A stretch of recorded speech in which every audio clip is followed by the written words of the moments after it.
Hello, and welcome to the Business Advocate Podcast. My name is Russell Carrier. I am your host. I'm also the owner of First Choice Business Brokers of East Tennessee and Nashville. This episode is going to be a little bit different than most. Most of the time, we bring in people to talk about certain topics that benefit business owners. This topic is going to be more about our successes and failures as business owners. Something a little bit different. I thought the audience, might enjoy it, learn from our mistakes, and hopefully you don't make the same ones. My guest today is William Brown. He is with the Benefits Group, and I'll let him kind of describe what he does. So, Will, welcome to the show. Thank you. I appreciate it. Good to be here. We love having you. So tell everybody what you kind of do for a living today. Well, the 10 words or less is we help small to mid-sized businesses offer Fortune 500 benefits, period. We're good at it, and I love doing it. Awesome. Cool. I have to tell you the funny story about that. My mother-in-law had asked me one year, and it was funny, not funny, but it was the genesis of the 10 words or less. She said, Will, I'm trying to explain to my friends, Barb and Don, what you do. And I just can't do it. Because I would give her all this verbiage about the employee benefits and she said, I just need 10 words or less of what you do. So we laugh about that today, but it's been very effective, actually. Well, it makes sense, right? It's the elevator pitch, but simplified. Agreed. Absolutely. Yeah. So just so everybody knows, Will and I we're actually in the same networking group, and that's where we met. And we started a conversation. We were talking about owning businesses because Will has owned multiple businesses throughout his career. And we talked about the podcast, The Business Advocate, and why I'm doing it. And I was explaining to Will, business owners don't know what they don't know. And he started laughing. He goes, that is so true. We learn as we go because we don't know what we're going to run into. And we got on the conversations that, early on as business owners, we've made mistakes. And so Will's like, maybe we should have that conversation. Yes. So, Will, how long have you been a business owner? Let's see, second half of my life, I would say probably since close to almost 20 years now. I got out of corporate, public accounting, assistant controller, and realized I didn't like working 90 hours a week necessarily, or wasn't engaged by month-end close, but I loved seeing behind the curtain of what made business run. So I realized that I was an entrepreneur. I loved seeing that experience. I got to see the front side of the house with large clients, small, mid-size, and then I got to experience the wins and losses on the other side of the equation as the owner. Okay. So I think everybody knows that's been listening to the podcast. I've been a business owner a little bit longer, about 30 years. And I started my first business when I was 22, I believe it was. And so over those 20 years, how many different businesses did you start, own? You caught me off guard here. I would say, hold on. I'm just going to talk a little bit out loud so people can't see me here necessarily counting on my hand, but I know that exporting medical equipment to Central and South America, I had a retail storefront where there's a story behind that one. I had a restaurant bar down on 2nd. I had a couple 100-unit property management company. I think those are the four main ones, I would say. Yeah. Okay. All unique. Yeah. Very diverse. Yes. That's awesome. Well, again, I'm very similar. I have a very diverse business background. I've owned retail, wholesale, service business, hospitality, been in the security business, and I've also worked in technology for Fortune 100 companies. My background is just all over the place. And that lends itself as a business owner when you start looking at new businesses and starting businesses. So, of the businesses that you've had, which one was the most challenging? They, I know this is going to sound odd, but they're all challenging in their own way because you have that learning curve, right? And but so the most challenging would have been the restaurant bar. I would say that. Okay. Yeah. Why would that be? Well, you had a lot of money coming through, so it was hard to control. You had the people factor. You had exposure risk of that money going through several hands, whether it was people at the front door, security, bartenders. You had regulation, the regulatory environment. You had the marketing, which was paramount. You had to constantly be fresh in marketing and new ideas.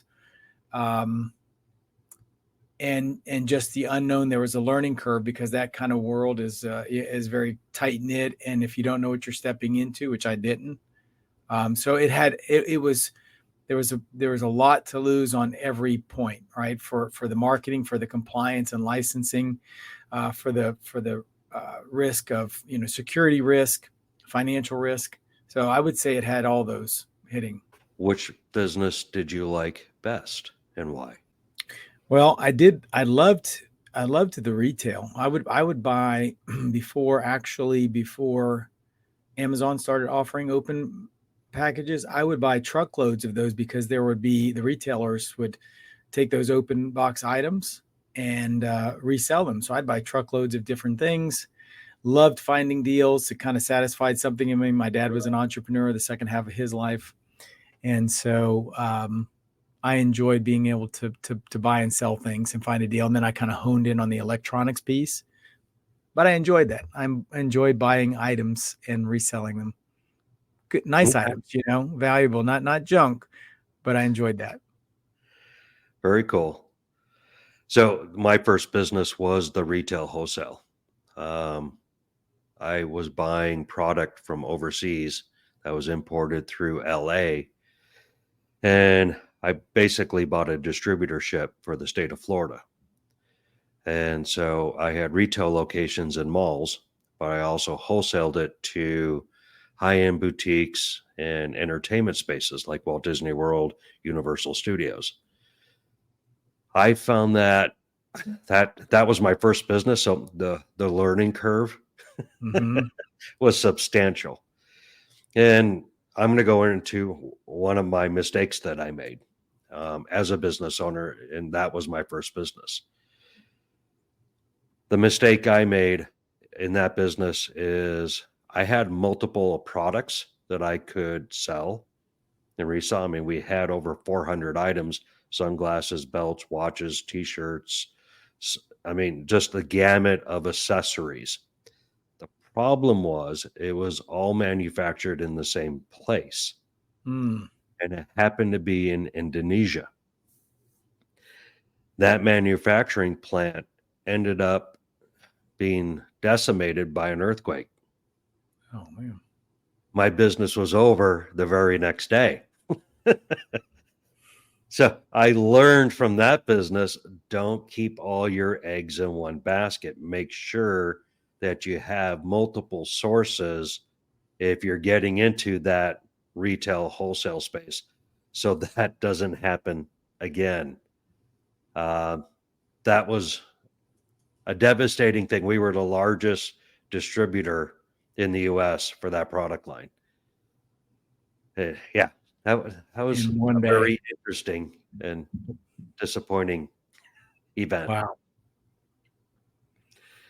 So when you look back, what were some of the challenges, or where did you struggle?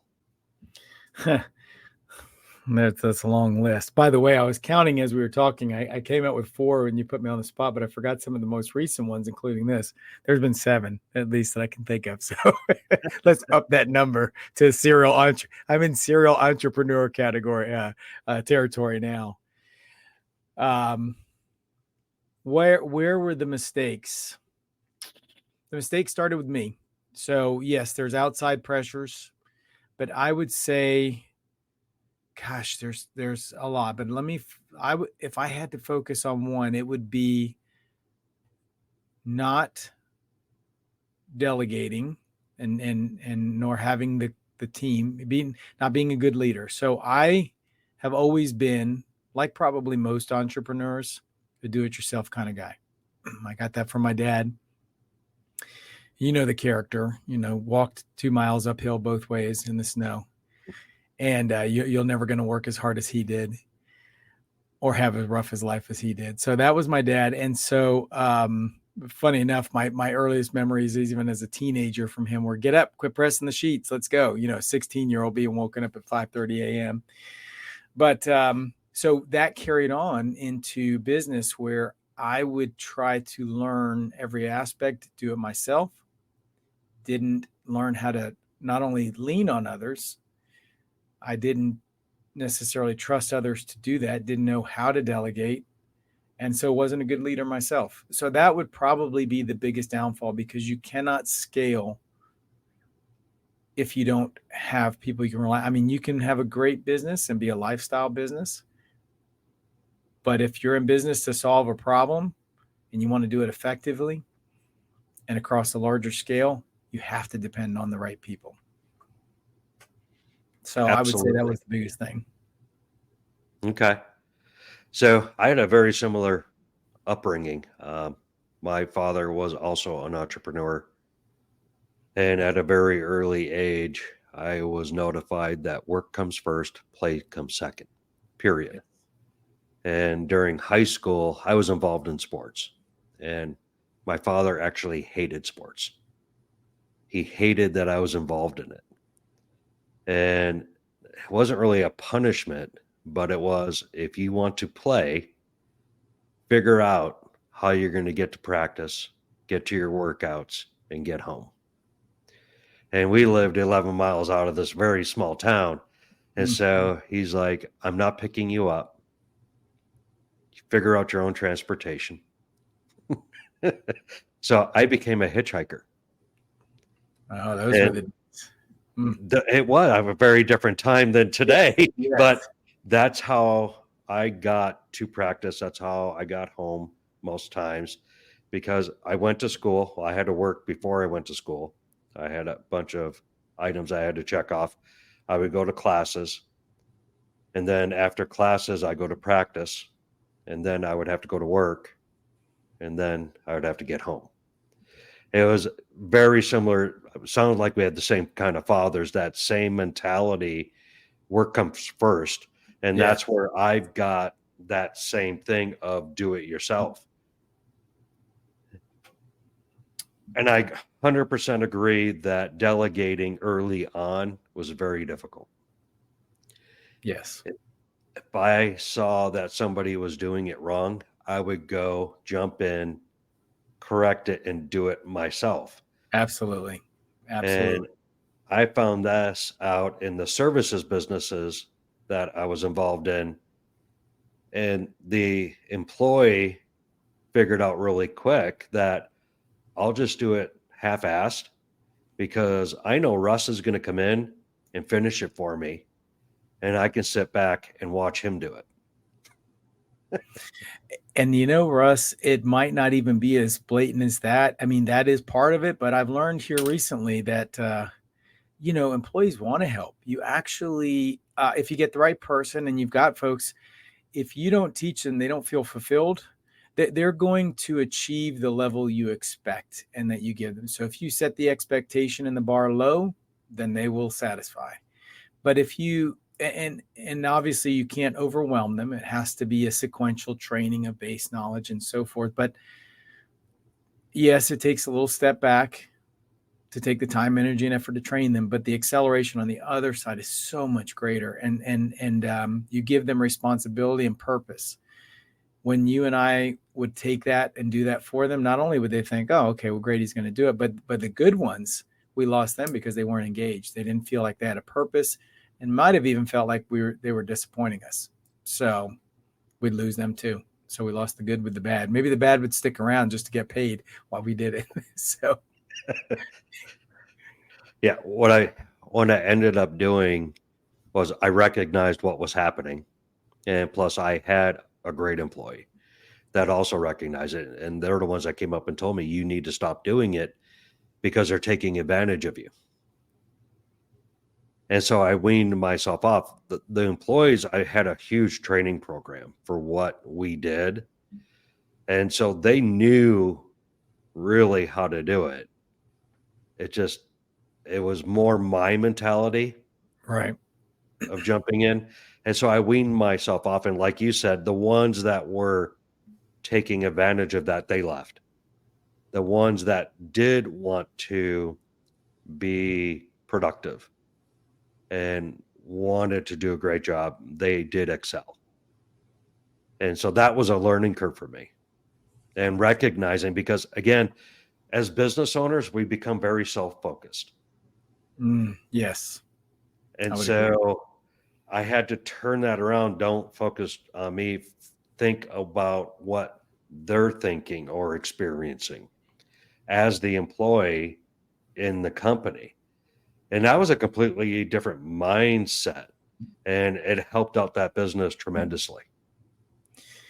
If I may interject here too, because there's going to be people at different phases of their entrepreneurial career listening. And, I'm going to back up to this point in a moment, but they might get frustrated and say, yeah, I know, Russell. Yeah, it's easy to say, think about the employees and even getting the employee. For example, I always used to get frustrated when somebody would tell me, work on your business, not in it. And I'm thinking, well, no crap. I know this, like I've heard a million times. Or what does that mean? Because you are scheduling, planning, doing networking, paying taxes, calendar, making the secret sauce, trying to hire and train an employee, developing. Before you can even hire and train, you have to develop the training program. So there's always a balance of capacity, financial capacity, time capacity, organizational capacity, operational capacity. So to those folks out there that are starting and thinking, well, I'm not even to the point of the employee, or I've got my first employee, but I don't have the time to spend because I'm running the business. It's all a lockstep. It's all planning. And it starts with a very clearly defined plan, because you're right. You can't move into that next role until you've taken the time to develop the infrastructure and the processes to bring that employee into, which includes a well-defined onboarding. And so don't think that you're behind the eight ball if you're not there yet. We've all been through that. We've all been in, and a lot of us still live in the whirlwind. But if you plan properly and you balance your resources, time, finances, and we know the balancing act, then we can get there. We're not to say that, oh yeah, you're going to hire your first employee and you're going to be an amazing trainer. You'll probably make some similar mistakes, but just be aware so you can mitigate and limit those mistakes of what you need to do first. That is very true. Will, you actually hit on a really good point about planning, especially when you're planning out your business. Because most business owners, when they start up, and again, it depends on what kind of business and what size and experience. There's a really good book out there. It's called E-Myth, and Yes. E-Myth Revisited. Blueberry muffins. Highly recommend that book for anybody looking to start a business. It basically gives you the steps of how to plan out your business. And I'm not going to give away the book. I'm not going to give the whole premise of it, but get that book, listen to it, read it. It'll give you some very honest insight of how a business should be structured and ran. Agreed. And it's a quick read. It's a fun read, the way it's written, the told story. I would like to suggest one more, even just a concept, not even a read, to read in unison with that. And that's 4DX, 4 Disciplines of Execution, and specifically the graph. When it comes to planning, not only long-term, but your daily. And in this quadrant, there are 4 quadrants. There is the urgent but unimportant, the urgent and important, the not urgent but and not urgent and unimportant, and then not urgent and unimportant. Did I say those right? I may Close. have overlapped. Yeah, I'm Yeah. forgetting the fourth one. We have the urgency axis, and we have the important axis. So you Right. have the not urgent, unimportant. You get the idea. Then we have Yeah. the not urgent but important. And a lot of us live in that whirlwind of urgency, but it's not necessarily important in the long-term strategy. So one thing I would always suggest is make sure you block out time to work on those things that are not necessarily urgent right now, but are very important to the long-term growth of your business. Couldn't agree more. Which talks about being organized. Definitely in your day. Agreed. Will, you absolutely nailed it with that. That's a prime example. If you're running around because you think everything is urgent, you're probably not going to get the important things done. Yes. And that goes into the planning. Like I have a system. I live and die by my calendar.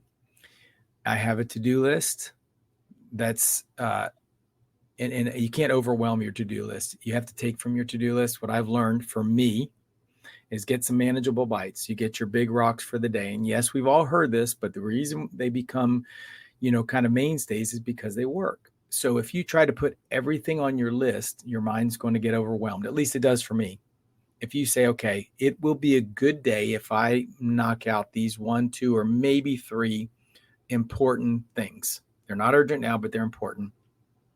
Start an onboarding strategy, develop a marketing plan, reach out to somebody who can help me as a mentor, whatever it may be for that day.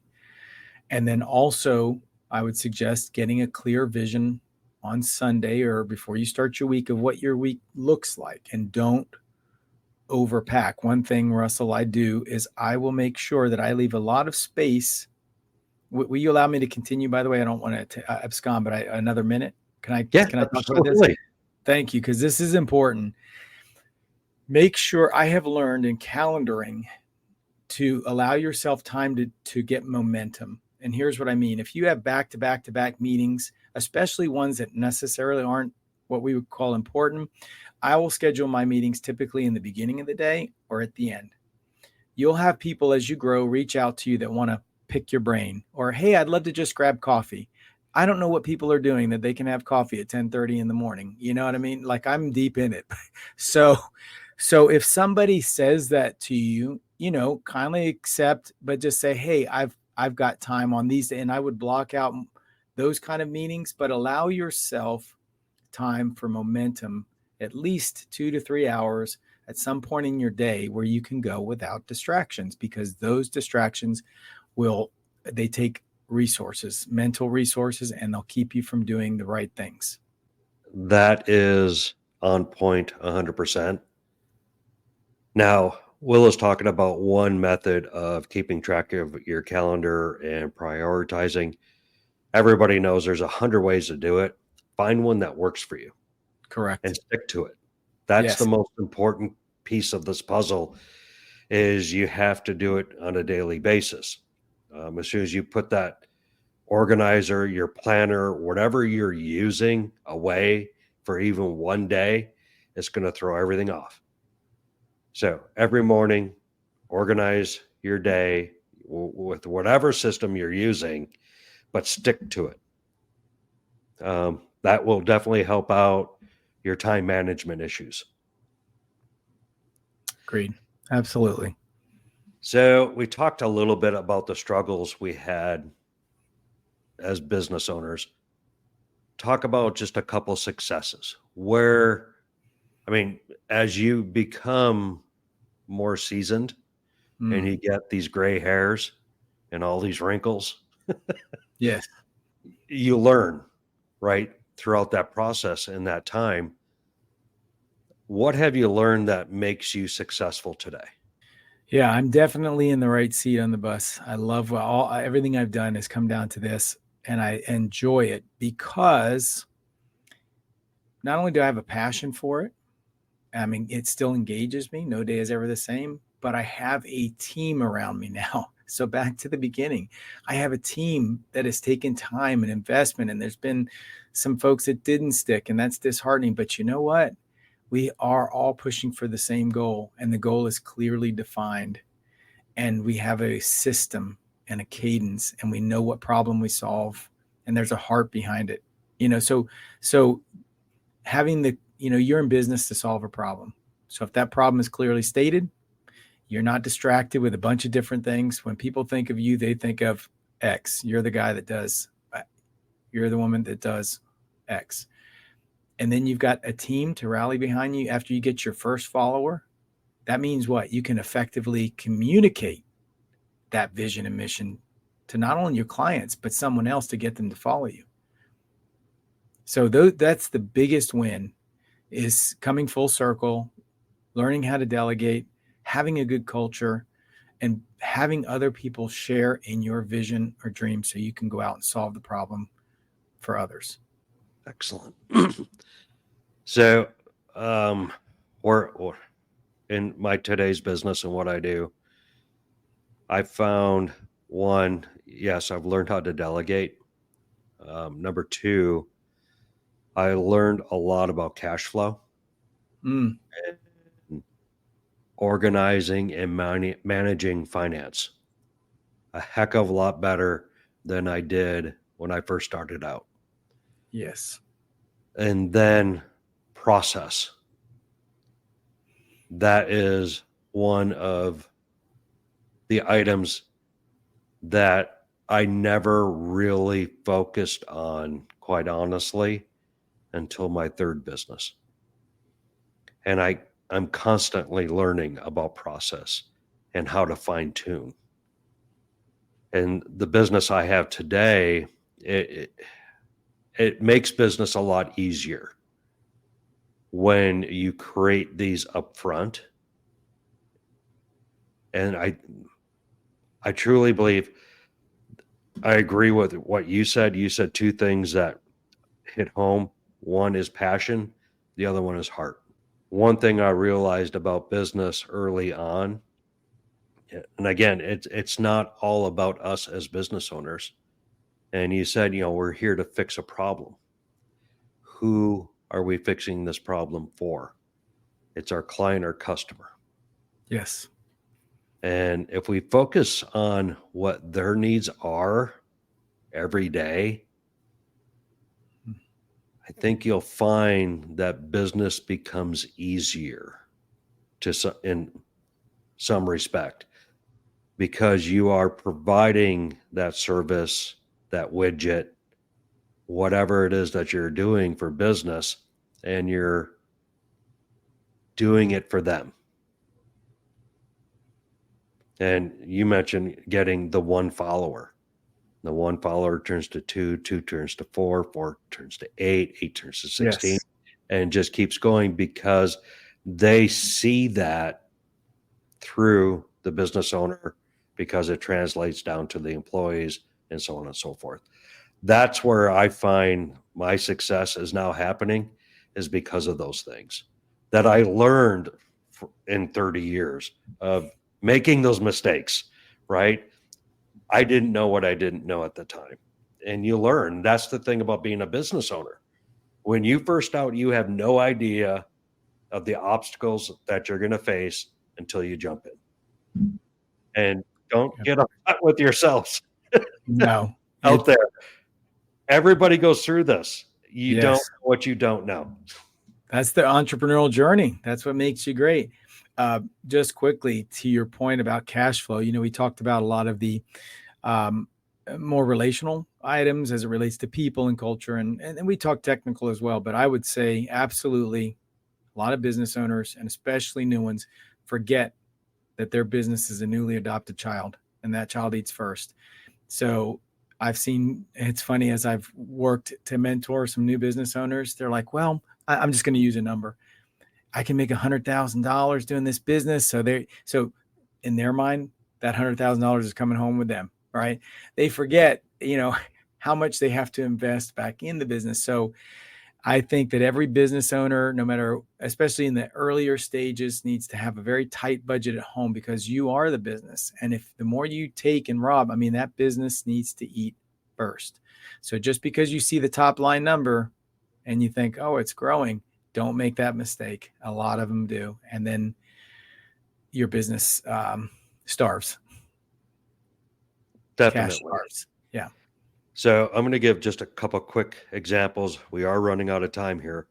So in the business that I'm in now, I talk to a lot of business owners. I talk to people who are wanting to become business owners, and I talk to business owners that are looking to exit their business. And what I'm seeing is I get a lot of calls from 1-year-old businesses and business owners. The biggest mistake, and they all say the same thing, is I didn't plan enough money for cash flow to actually operate the business. So if I could stress one thing to people that are looking to get into the business or into buying a business, starting a business, whatever you're going to do, make sure you have enough cash flow to sustain you minimum of a year. Okay. Once you figure out what your cost of goods are going to be and your anticipated expenses, add 25% to it, and don't buy that business or start that business till you have a year's worth of cash flow. Brilliant.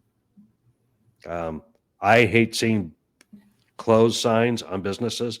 I can't stand it. It makes me feel horrible because I went through it. That's somebody's hopes and dreams all wrapped up in one sign. Yeah, absolutely. I feel the same way. Time, effort, money. I mean, and it hits you psychology wise. I mean, it's a very difficult thing to have happen. Yeah, I agree. I feel that same way. If you're an entrepreneur, you know, you can imagine their highs when they started it and the expectation and the vision, and then that's a kick in the gut. Yeah. Then on the flip side, when you do gain the experience, and if you do have enough cash flow and you do operate it correctly, the highs are definitely high, because now you have, as you said, this adopted child that is doing exceptionally well. Mm-hmm. And there is no greater feeling, honestly, that I can think of as an entrepreneur. Correct. Right. Yeah. Qualify that. Keep it within reason. Right. Excellent. No, I'm right there with you. So, Will, we are at the 33-minute mark. We try to keep these around 30, 35 minutes because we know everybody that are hopefully listening are business owners or becoming business owners. So we know that your time is valuable. Last words, comments. Surround yourself with mentors. Keep your passion, plan, and don't abdicate too early. Go look that up. Don't give it over to someone else. Always stay in the mix. But reach out if you have any questions. I know you've got a business community, a strong business community here in Russell. Myself, if they want to reach out, Will at benefits.place. That's Will at benefits.place. Glad to answer questions. I love teaching. Awesome. Thank you for that. Absolutely. So everybody that's listening or watching on YouTube, if you like what you heard, please hit that like button. If you want to be notified of any future episodes, hit that subscribe.